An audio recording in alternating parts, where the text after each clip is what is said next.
So, eto na nga mga kapatid. Ang kwento ng aking basil plant. Actually, matagal ko nang gustong makabuhay nito. And ilang beses na rin ako nagtanim. Bumibili ako ng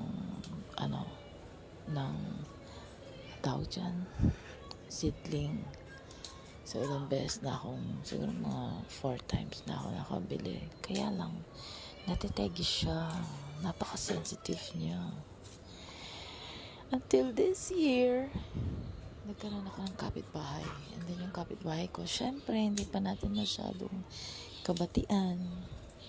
Tapos, meron siyang pananim at napaka-healthy. So, ako, padaan-daan, pasulyap-sulyap, lagi ko siyang sinusulyapan. Hanggang sa dumami yung basil niya.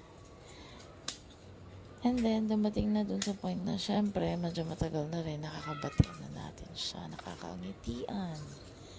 So, lagi ko binabati. Ang ganda naman ng basil mo. Napaka-healthy. So, talagang dumami yung basil niya.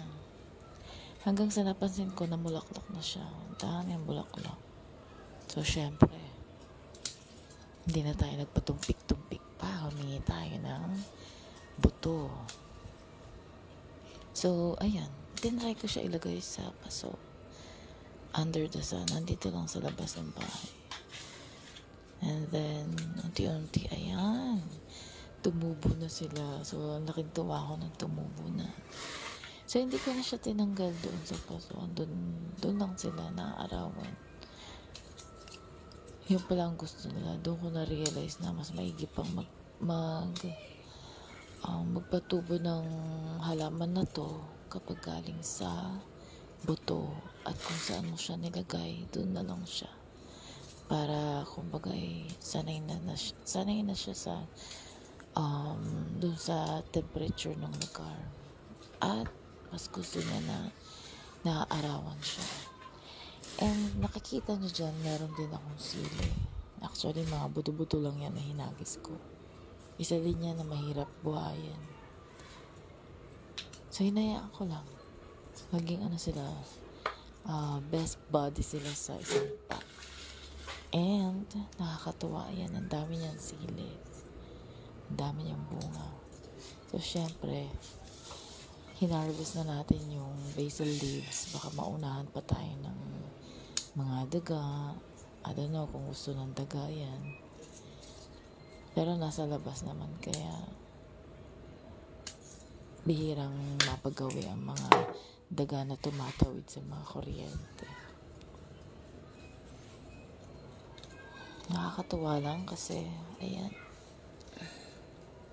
at last, nakabuhay din tayo. O, diba? So, tinrim lang natin yung mga malalaking dahon para mag-give way doon sa mga maliliit. So, magkaroon pa sila ng chance na mas lumaki at mag-grow. Just like a person na kailangan. Let's just wait for the time para mag-grow sila. Nakakatawa, no? Nakakatawa magkaroon ng halaman. Grow your own food. Ika nga. So, ayun lang po. Sana ay medyo na-entertain kayo. Happy planting!